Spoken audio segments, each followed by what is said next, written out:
Еркек бақытының ережесі. Өмірде бір бай кісі болыпты.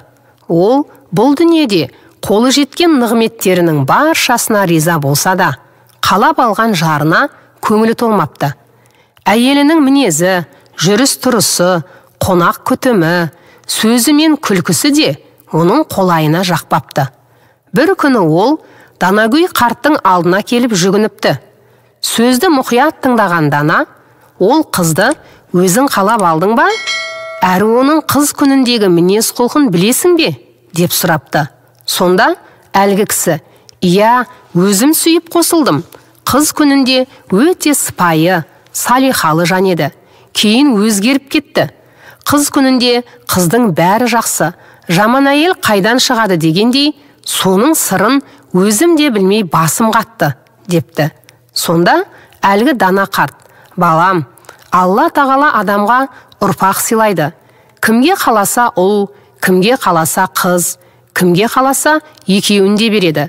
Ал жаман әйел немесе жаман еркекті адамдардың өздері жасап алады. Әйеліңнің сүйкімсіз жанға айналуына сенің өзің кінәлісің. Есіңде болсын, әр әйел өзінше бір әлем. Ол әлемді өзіңнің әлеміңдей етемін деп күшке салсаң, оның қалыптасқан жүйесін бүлдіресің. Ал бұзылған жүйеден бір кездегі кереметтерді қайтадан күту әбестік болар. Сөздің мәнісін түсінген әлгі адам сана таразысына салып, өзінің әйелі алдындағы жауапкершілігін әділ әрі толық өтей алмағандығы үшін әйелін өзіне қарсы қойып алғандығын, соның нәтижесінде оның сүйкімсіз жанға айналып кеткенін ұғып, жақсы жерге келген келін, жаман жерге түскен келін келсап деген халық даналығының мәніне бойлап, іштей қатты өкініпті. Кетерінде Дана ақсақалдан, енді не істесем оң болар еді, деп кеңес сұрапты. Сонда данышпан, балам, еркек кіндіктінің қашанда есінде жүретін бір ережесі бар. Соны ұмытпасаң, алдағы күндеріңде әйелің көзіңе сүйкімді бола бастайды. Қыз деген нәзік үмітпен, аяулы сезіммен ғұмыр кешетін нәзік жаратылыс.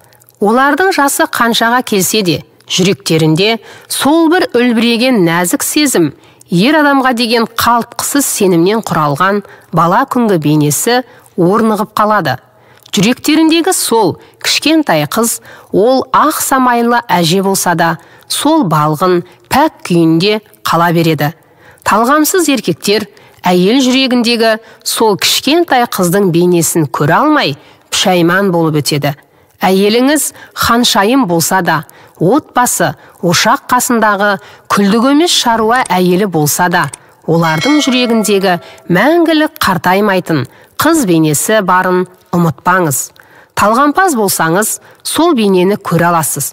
Көре білсеңіз, әйеліңізді мәңгі сүйіп өтесіз.